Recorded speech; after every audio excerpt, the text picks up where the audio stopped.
So let's get started filling out form DS-5525. Yours might look a little bit different than mine if it has color or something on it like that. That's just because I printed mine off in black and white from the online version, the PDF that I printed off from the government's website. So let's get started on this. First, right here, it says you want to fill out the child's name. So if you have multiple children, you're going to need multiples of this form, but you fill out their name. So let's do it like this. And it has to be in black ink. If you fill it out in blue ink or pencil, they can just throw out this application altogether. So make sure you have yourself a black ink pen.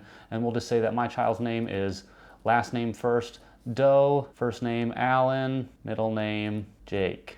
Very easy name to write down. So you can write it just like that in black letters with large and small letters in it. That's totally fine. Their date of birth, we'll just say is 01 for the month, so January, and then a dash like that. We'll say the 7th is going to be the day, 07, and then we'll say that the birth was in 2019.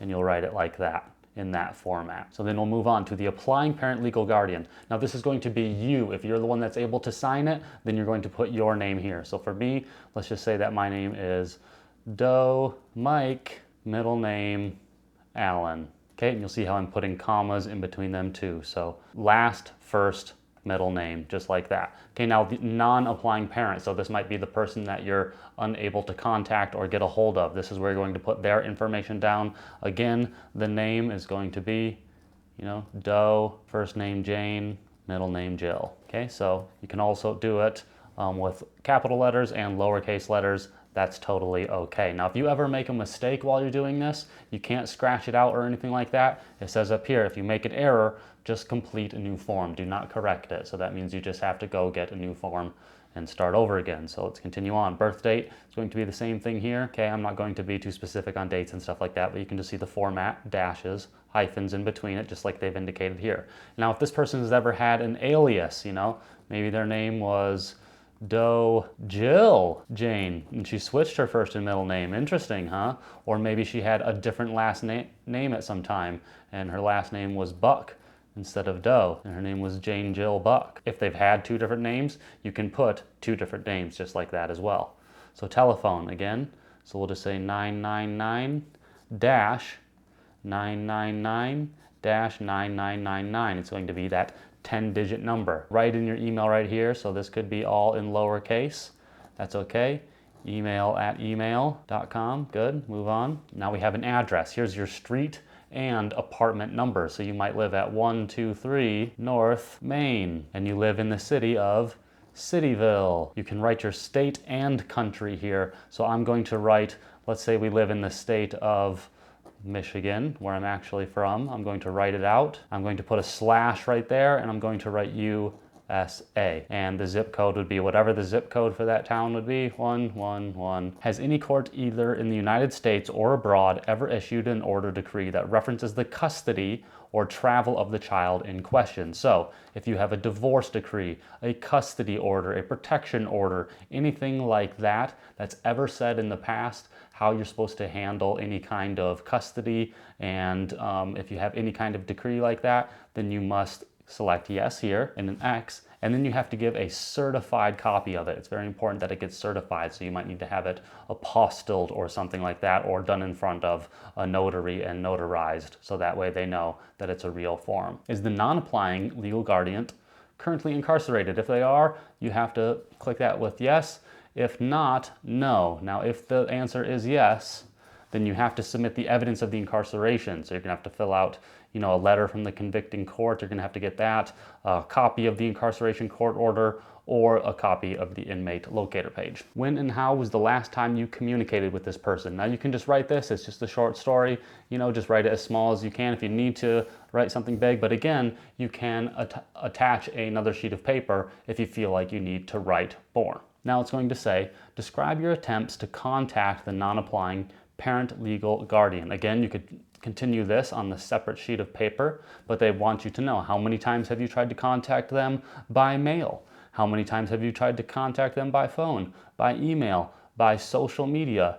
Have you tried to contact them through a friend or a relative? And if so, they want you to list the information of that person here. So say that I tried to contact them by mail 2 times and I did that on the first month, the 13th date of 2021, and I also did it on February 4th of the same year.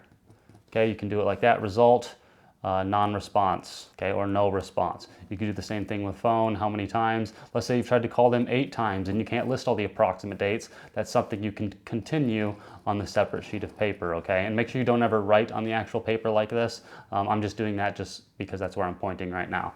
But you can do it 8 times, approximate dates, list them, result, again, no response, or unable to contact, or something like that, you know? How many times through email? Again, you can just list the approximate dates. You could find that in your emails. All of that kind of stuff, including social media messages. So say you've messaged them on Instagram 10 times. What are the approximate dates? Okay, you could have to list that off possibly in this separate sheet of paper. Now let's say that I did try to contact them because we have a mutual friend or a mutual relative or something like that. Then I would write that relative's name. So let's say that their name is Jason Joe Allen. I'm not very creative with names, as you can see. So that's his name. I'm just going to write it normally. So first, middle, last. What is their relationship to the non-applying parent? That could just be a friend, you know, a mutual friend. And that's it. And so where did you try to contact them at? Do you have their address? If you have their address, list it here. Maybe they live at 123 Main Street in Cityville. Then you would just write it just like that. You do the same thing for the country. Let's pretend that's in Michigan and that's in USA.